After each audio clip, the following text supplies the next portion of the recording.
n'est pas les avis d'Alexis. Oui, la phrase d'intro change un peu.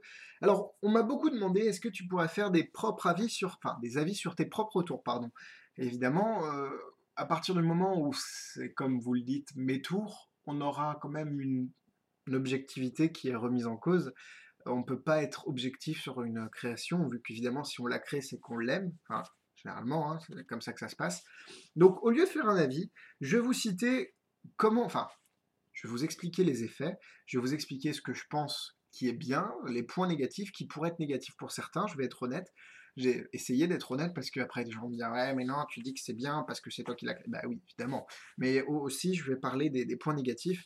Donc on va parler des trois créations qui sont actuellement sur le marché. On va commencer par Penpal, produit par Mark Mason. Donc vous avez un joli packaging comme cela. À l'intérieur, vous avez tout le nécessaire pour vous fabriquer votre gimmick, plus un DVD explicatif. Le DVD est très bien fait, il n'y a pas de souci, vous pouvez comprendre très facilement ce qui se passe.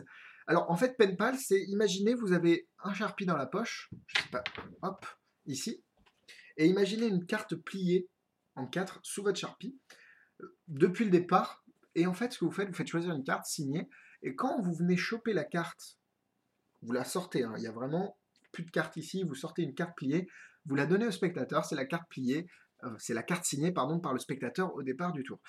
Donc, au niveau des points positifs, pour moi, c'est que c'est une carte to impossible location, comme la Kennedy Box, comme The Box de Mark Southworth, qui a été dans les avis il n'y a pas longtemps, comme des milliards d'autres versions, Lightning Box, enfin bref. Et en fait, pour moi, le point positif, c'était qu'on n'avait pas à se balader avec une boîte sur nous. Il y a beaucoup de tours qui nécessitent une boîte, ou même, enfin, Jay Sankey avec Paperclipped a vraiment révolutionné, je pense, la carte to Impossible Location, où là, tu avais vraiment juste un trombone sur la carte et rien d'autre. Il y a The Switch de Shinlim qui est sorti récemment sans aucune boîte. Et en fait, Penpal, c'est de la même idée, vous avez une carte sous un Sharpie, le Sharpie peut être examiné, ça peut être n'importe quel stylo, je sais que les Sharpies fonctionnent bien. Donc voilà, ça c'est vraiment l'effet de base. Après, vous avez des versions impromptues, vous avez des versions sans gimmick qui sont expliquées dans le DVD. Le gimmick est à se fabriquer, pour l'adapter à votre taille en fait. Tout est fourni à l'intérieur, ne vous inquiétez pas. Et ce qui est assez intéressant, je trouve, c'est que vous pouvez adapter le gimmick et en fait, vous pouvez en 2 secondes changer, par exemple, une bicycle bleue en bicycle rouge, en carte de visite, en billet de banque, si vous voulez. Vous pouvez vraiment mettre n'importe quoi sur le gimmick. Il est vraiment adaptable. Les points au niveau difficulté, il faut savoir faire un Mercury, et puis c'est un coup à prendre pour venir choper la carte. Donc bon, pour moi, c'est pas vraiment compliqué. Ce qui est intéressant de noter aussi au niveau des points négatifs que je pourrais citer, c'est que l'effet ne peut être fait qu'en jean, parce que le jean applique une pression, il y a vraiment une certaine rigidité qu'on n'a pas au niveau des pantalons en toile par exemple, et on a besoin d'avoir une veste ou une chemise ou un gilet ou quoi que ce soit, enfin quelque chose qui s'ouvre comme une veste, quoi. Donc voilà. Sinon, vous avez aucun gimmick dans votre jeu de cartes, vous avez aucun gimmick au niveau de votre poche. En soi, il n'y a rien qui tombe dans la poche, tout est clean.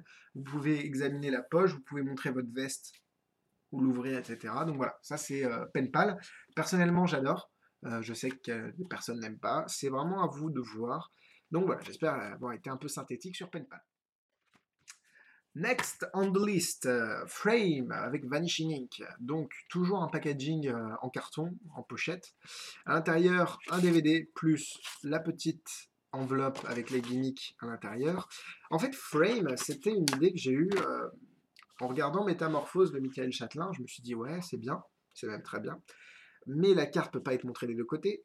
Vous avez un espace d'écriture très très restreint. Et bon, il y avait deux, trois petites choses qui me plaisaient pas.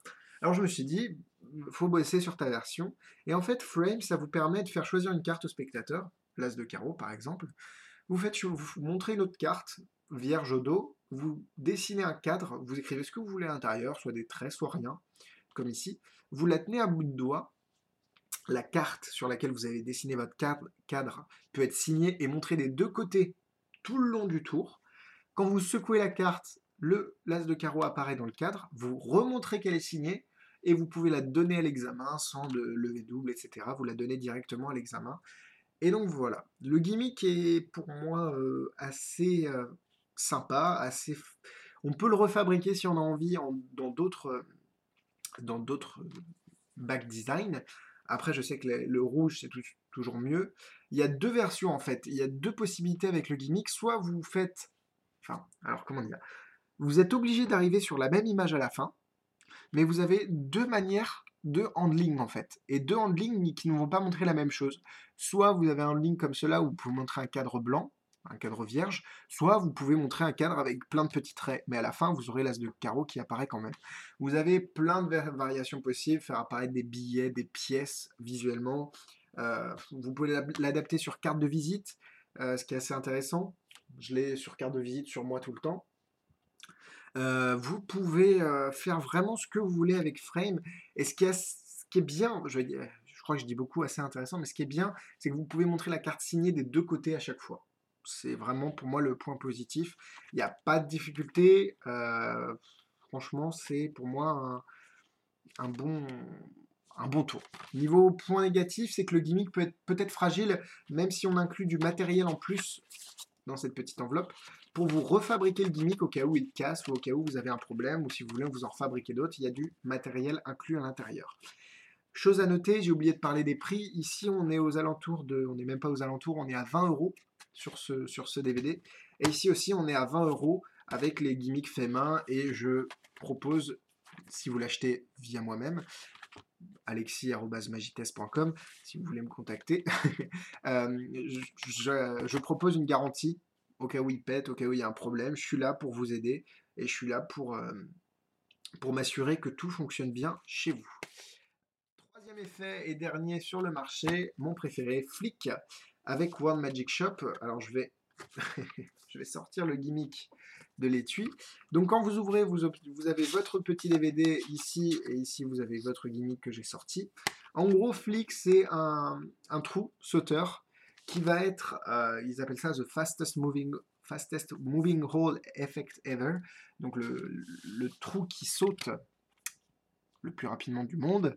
Donc c'est juste, ça s'appelle Flick parce que Flick en anglais, c'est quand on donne une petite pichenette, et là la carte, le trou va sauter vraiment d'un endroit à un autre. Donc pareil, carte signée, vous faites un trou à la perforatrice, vous laissez à l'examen, vous prenez sur le jeu, vous montrez de dos, vous montrez le trou, vous donnez une pichenette, le trou saute, et vous pouvez la redonner, le trou a vraiment voyagé des deux côtés. Donc voilà, ça c'est vraiment la routine de base. Vous avez un contrôle sur le moment où le trou va sauter. Vous avez différentes manières de le faire, soit contrôle carrément au doigt, soit vous avez une autre routine, enfin un autre moyen expliqué dans le DVD. Encore une fois, on fournit du matériel si le gimmick a un quelconque problème ou si vous voulez en refabriquer d'autres. Refabriquer d'autres, ça va être compliqué. Hein, parce que là, on a fait vraiment des trucs, on a vraiment fabriqué des choses, on a créé spécialement des choses pour ce gimmick. Donc le refabriquer, ça va être compliqué, mais le réparer, ça va être complètement possible. Donc voilà, ça c'est Flick, c'est mon petit chouchou. Et là, par contre, on est au prix, on est à 30 euros. Donc voilà, 20, 20 et 30. Tous ces tours sont disponibles via moi-même. Donc vous me contactez, je ne veux pas faire de pub, je voulais juste vous donner des billes sur les effets, parce que certains m'en ont demandé. Je ne vais pas mettre 4 cœurs, hein, parce que ce serait un peu abusé. Mais si vous êtes intéressé par n'importe quel des 3 produits, même les 3, il y a des prix spéciaux. Bref, contactez-moi si vous êtes intéressé. Voilà, j'espère que ça vous a plu, ça vous a un peu aidé. Et les avis d'Alexis reviennent vendredi prochain. C'était juste une petite vidéo spéciale. À très bientôt, portez-vous bien, bonne fin de week-end et bonnes vacances à ceux qui le sont comme moi. Et ouais, la classe 44 représente. N'importe quoi. Bref, bisous bisous, portez-vous bien, à très bientôt.